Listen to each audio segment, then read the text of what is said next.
Jesus never took a shower. Think about that for a moment.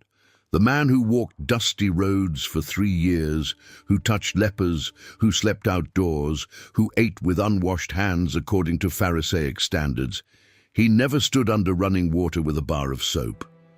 So how did he stay clean? What did cleanliness even mean in first-century Judea? And why does understanding this completely change how we read some of his most confrontational moments with religious leaders?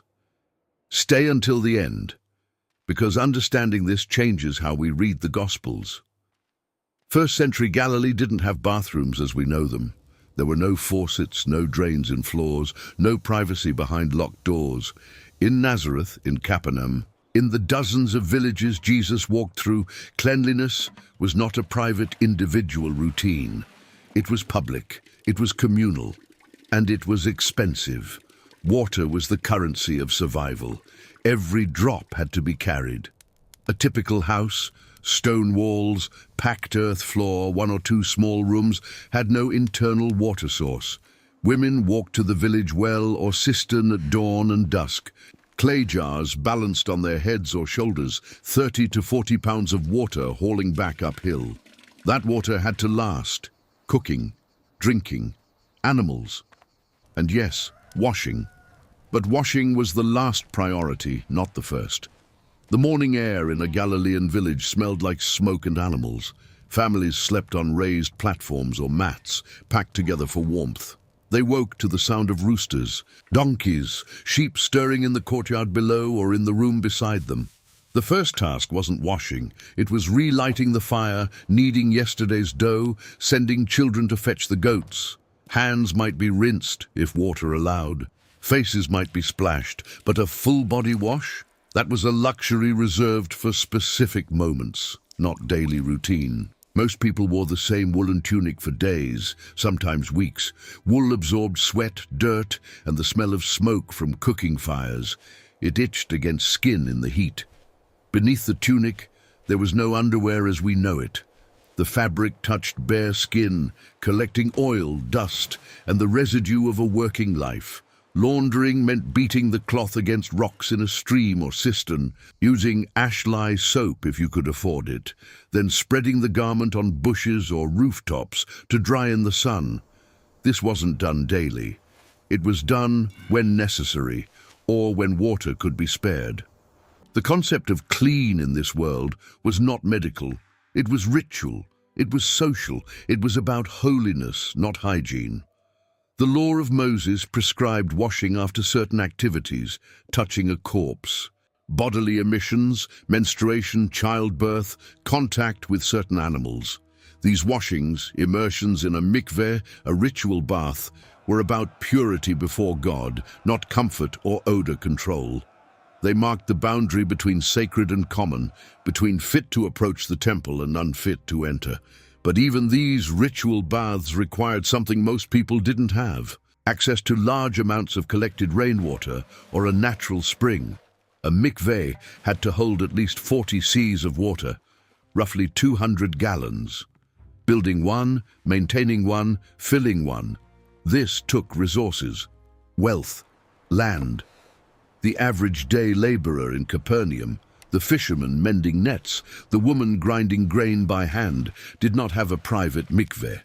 They relied on communal pools, if the village had one, or they didn't immerse at all unless absolutely required. So what did people actually do to stay relatively clean? They scraped, they rubbed, they used oil. Olive oil was the closest thing to soap in first-century Palestine. After a day in the fields, after working with wood or stone, after walking miles on dirt roads, a person would rub olive oil into their skin, arms, legs, face, feet. The oil loosened the grime, the sweat, the dust that clung to the body. Then they would scrape it off using a curved wooden or metal tool called a strigil, or simply wipe it away with a cloth. This wasn't gentle. It wasn't refreshing. It was mechanical, functional, and it left a film of oil on the skin that attracted more dust within hours. Hair was rarely washed. Women kept it covered, braided, tied back under a headscarf to protect it from sun and dirt. Men kept theirs short or tied. Washing hair required heating water, using ashlie or soapwort plants crushed into paste, rinsing repeatedly, an enormous expenditure of water and time. Most people simply oiled their hair occasionally or let it be. The smell of unwashed hair, mixed with wood smoke, sweat, and animal dung was the baseline scent of daily life. Teeth were cleaned with frayed twigs, usually from the arak tree, chewed until the fibers formed a primitive brush. Some people used crushed charcoal or salt rubbed with a finger. There was no mint, no fresh breath. Dental decay was common, visible, painful. By age 30, many people had lost teeth, had abscesses, had chronic infections that never fully healed. The mouth was a source of suffering, not freshness. Feet were the filthiest part of the body. Sandals, leather straps across bare feet, offered no protection from the dust, mud, animal waste, and sharp stones of unpaved roads. Walking even a short distance left feet caked in dirt, cracked, calloused, sometimes bleeding. Washing feet wasn't about hygiene. It was about hospitality, relief, and honor. When a guest arrived, a servant brought water and washed their feet. It was the first act of welcome, a gesture that said, "You are safe here. You matter here." To withhold that washing was an insult. To offer it personally rather than through a servant was an act of profound humility. This is why Simon the Pharisee's failure to wash Jesus' feet in Luke 7 was not a small oversight. It was a public statement. It was a deliberate withholding of honor. And when the woman with the alabaster jar came and washed Jesus' feet with her tears, drying them with her hair, she wasn't being dramatic. She was doing what Simon refused to do. She was offering the relief, the dignity, the care that a long walk in dust demanded. Her act was as physical as it was spiritual. His feet were dirty. She made them clean. Now consider the broader social reality. The wealthy had servants to carry water, to heat it, to wash their feet, to launder their clothes more frequently. They had private courtyards with cisterns. They had access to public bathhouses in Hellenistic cities like Sepphoris or Tiberias, where heated water, olive oil, and strigils were available for a fee. They could afford to appear cleaner, to smell better, to maintain the appearance of purity more easily than the poor. The poor had none of this. A widow with no sons to carry water, a day laborer who worked from dawn to dusk, a landless peasant who couldn't afford oil.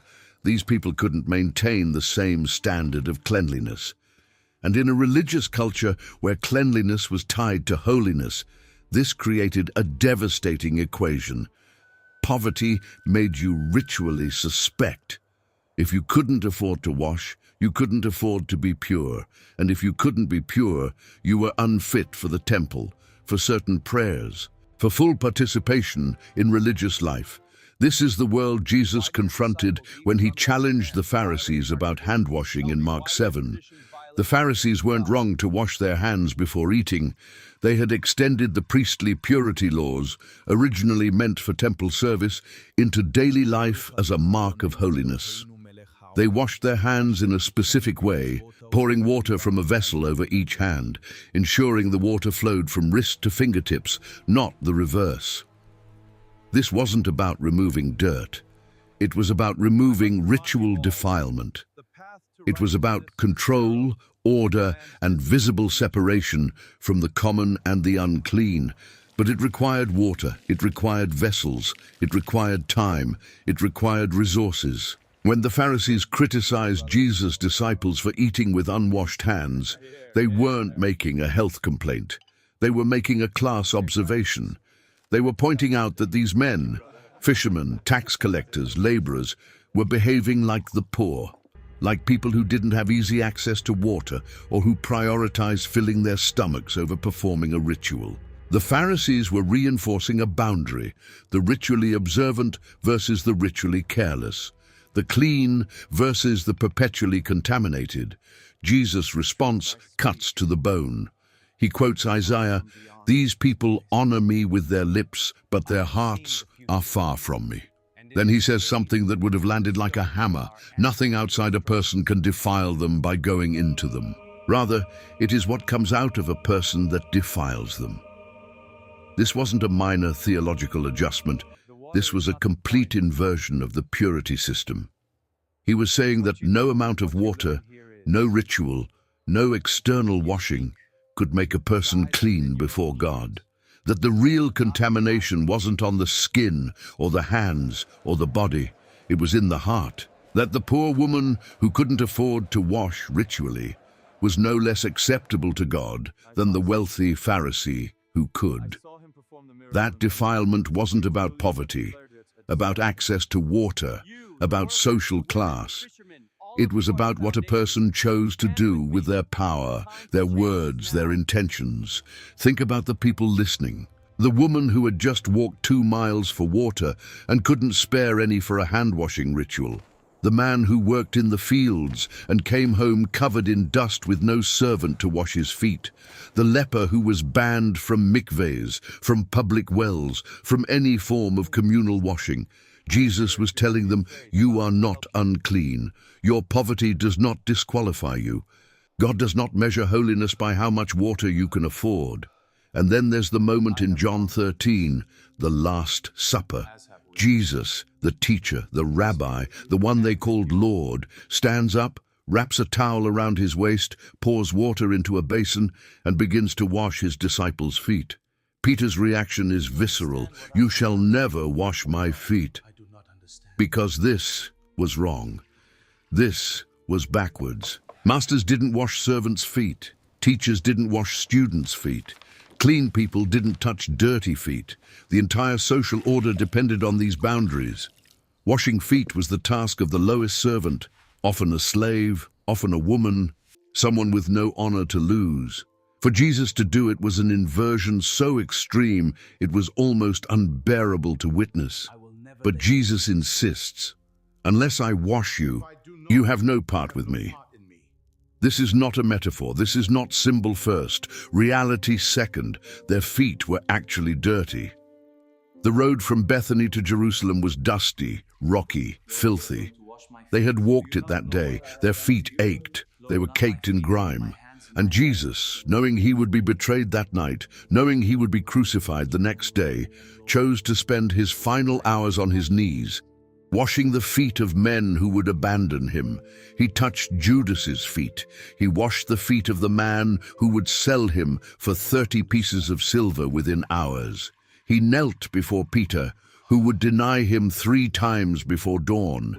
He cleaned the dust from the feet of disciples who would scatter and hide while he was beaten and nailed to wood. And he did it without soap, without running water, without any of the tools we consider essential. Just a basin, a towel, his hands. This is what personal hygiene looked like in the world of Jesus. It was not private, it was not automatic. It was not divorced from relationship, from power, from economics, from honor. Every drop of water carried weight. Every act of washing was a decision about who mattered, who deserved care, who was clean enough to approach. And in a world where the rich could buy the appearance of purity and the poor could not, Jesus refused to play by those rules. He ate with unwashed hands. He touched lepers, whose skin diseases made them perpetually unclean, barred from ritual baths, barred from community. He allowed a bleeding woman to touch him in a crowd, making him technically unclean under the law. He didn't avoid the unclean. He went to them. He touched them, and instead of becoming defiled, he made them whole. The religious leaders saw contamination as something that spread from the impure to the pure, from the outside in. Jesus demonstrated the opposite. Holiness could spread from the inside out. Purity wasn't about what you avoided touching. It was about what you chose to heal. Now think about his words in a new light. Blessed are the pure in heart, for they will see God. Not blessed are those who can afford ritual baths. Not blessed are those with servants to carry water. Not blessed are those who never get dirty. Blessed are those whose hearts are clean, regardless of the dust on their skin, the oil in their hair, the condition of their feet. When Jesus said, "Come to me, all you who are weary and burdened," he was speaking to people who were physically weary, whose bodies ached, who were burdened by labor, by poverty, by a religious system that told them they could never be clean enough. He was offering rest not as a spiritual abstraction, but as a real relief to real exhaustion. The gospel is not clean. It is not sanitized. It does not take place in a world of comfort and convenience. It takes place in the dirt, in the dust, in the sweat of real human existence. Jesus was not removed from the physical realities of his time. He was submerged in them. He knew what it meant to walk for miles with aching feet, to sleep on the ground, to wake with dust in his hair, to carry water, to scrape oil and grime from his skin, to live in a body that got dirty, that got tired, that needed care. And he chose in that body to wash the feet of his friends, to touch the untouchable, to redefine what it meant to be clean.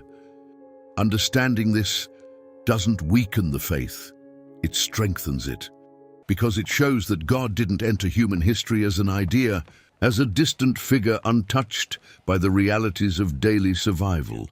He entered as a man who got dirty, who knew what it was like to need washing, who understood that the poor couldn't always afford to be ritually pure, and who said, with his life and his death and his hands in a basin of water, "None of that matters. What matters is the heart.